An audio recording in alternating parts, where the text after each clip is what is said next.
Custo de vida, emprego e desemprego, cesta básica, tarifas públicas, salário mínimo. Agora, na Brasil Atual, a análise do DIEESE. Hora de falar com ele, Fausto Augusto Júnior, diretor técnico do DIEESE. Bom dia, Fausto, como vai?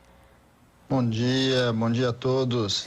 Bom, e vamos falar sobre o impacto do consumo de carne bovina, porque ao mesmo tempo em que o setor agropecuário passou pela crise, tem passado pela crise, digamos, sem grande impacto, pelo menos na produção, o consumo interno indica aí queda no consumo de carne bovina. Quais os fatores que levaram a isso, Fausto?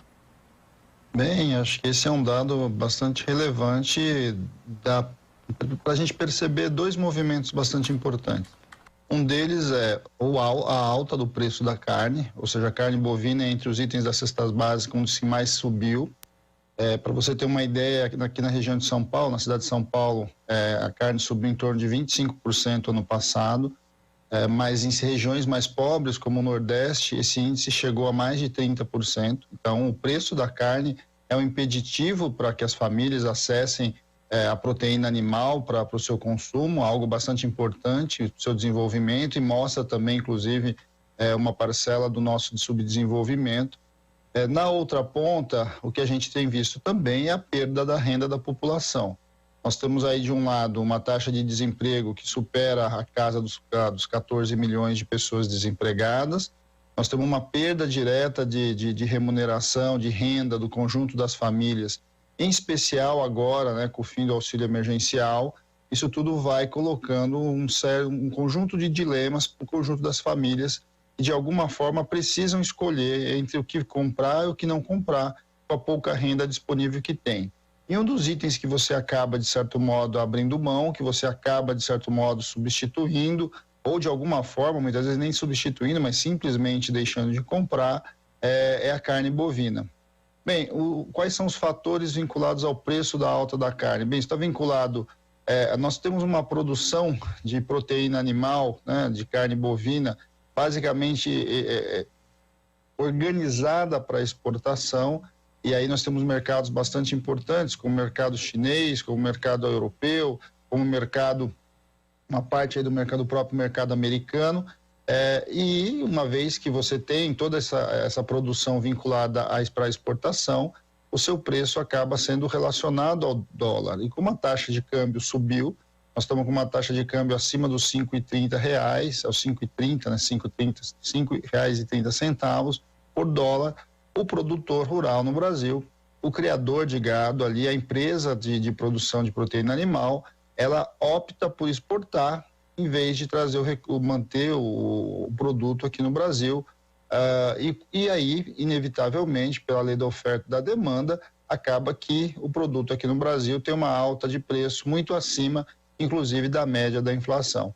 Ou seja, de certo modo, a alta e a perda, né, a redução do consumo da carne no Brasil vai mostrando quanto o nosso país começa a regredir em algo bastante essencial, que é a própria alimentação. E é importante dizer que essa é uma mudança, viu, de que a gente viu no começo do nosso milênio aqui, né, nos primeiros 10 anos dos anos 2000, em que a gente teve um aumento do consumo da proteína animal para o conjunto da população, em especial para as camadas mais pobres. E agora nós estamos vendo uma reversão. 2020 vai ser um ano que vai marcar um retorno aos patamares de consumo antes ali dos anos 2000, mostrando o quanto que a gente está regredindo do ponto de vista social no nosso desenvolvimento.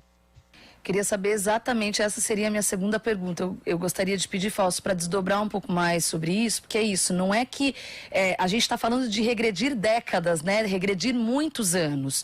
Você mencionou, claro, o corte do auxílio emergencial, essa situação do dólar, as exportações, especialmente para o mercado chinês.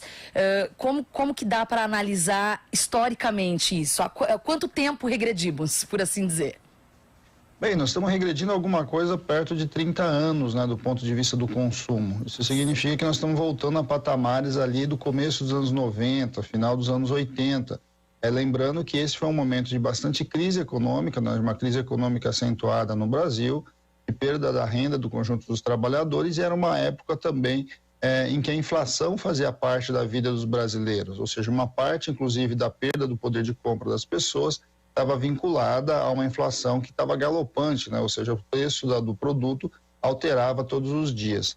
De certo modo, o que a gente tem assistido ao longo de 2020 não é uma perda de controle inflacionária, mas é, de alguma forma, uma elevação muito acima da média da inflação de alguns itens vinculados à cesta básica, principalmente os itens vinculados à exportação, né? Ou seja, a lógica de organização do negócio de um setor que não perde no Brasil. Vamos lembrar que o setor agroexportador é um setor importante para a nossa balança comercial, mas mantém um lobby bastante importante dentro do Congresso Nacional e está sempre vinculado a algum tipo de benefício social, algum benefício econômico, alguma desoneração, está sempre vinculado com apoio do ponto de vista de acesso a crédito subsidiado, mas que no frigir dos ovos, ali no final das contas, ele acaba optando sempre para o mercado internacional em detrimento ao mercado nacional. A gente já viveu várias situações com relação à carne, todo mundo vai se lembrar da época dos fiscais do Sarney, ou pelo menos os mais velhos que viveram congelamento, Sim. quando os produtores de carne, de alguma forma, simplesmente congelaram, ou seja, eles evitavam de fazer o abate para deixar o boi no pasto, e agora o que nós estamos vendo é, mais uma vez, um movimento desse pessoal, né, desses produtores na direção do mercado internacional e a puxada aí dos preços no mercado nacional. De alguma forma, essas duas coisas estão vinculadas, né? Você tem também, ao mesmo tempo, vamos lembrar, e quando a gente está falando de produção de proteína animal, nós também estamos falando de outros elementos bastante importantes da pauta atual, né, do ponto de vista da discussão global, que é, por exemplo, o meio ambiente. A gente sabe, por outro lado, que é esse produtor rural que, de alguma forma, avança sobre a Amazônia, avança sobre o pasto, um pasto que tem uma baixa produtividade em relação a outras formas de produção que a gente tem, inclusive no Brasil, muito mais efetiva, muito mais econômica e muito mais ecologicamente correta, mas a gente, de certo modo, vai vivendo algumas contradições. É um setor que tem incentivo do Estado, de um lado, é um setor que, de outro lado, opta pelo mercado internacional, tem problemas vinculados à questão ambiental e, de alguma forma, a população em geral vai ficando sem o consumo da carne, sem o consumo desse produto importante aí para o desenvolvimento das pessoas e que de alguma forma mostra a etapa, né, do nosso desenvolvimento. E que nesse caso vai mostrando que a gente vai voltando a patamares de subdesenvolvimento em que o acesso à proteína animal é sempre bastante limitado.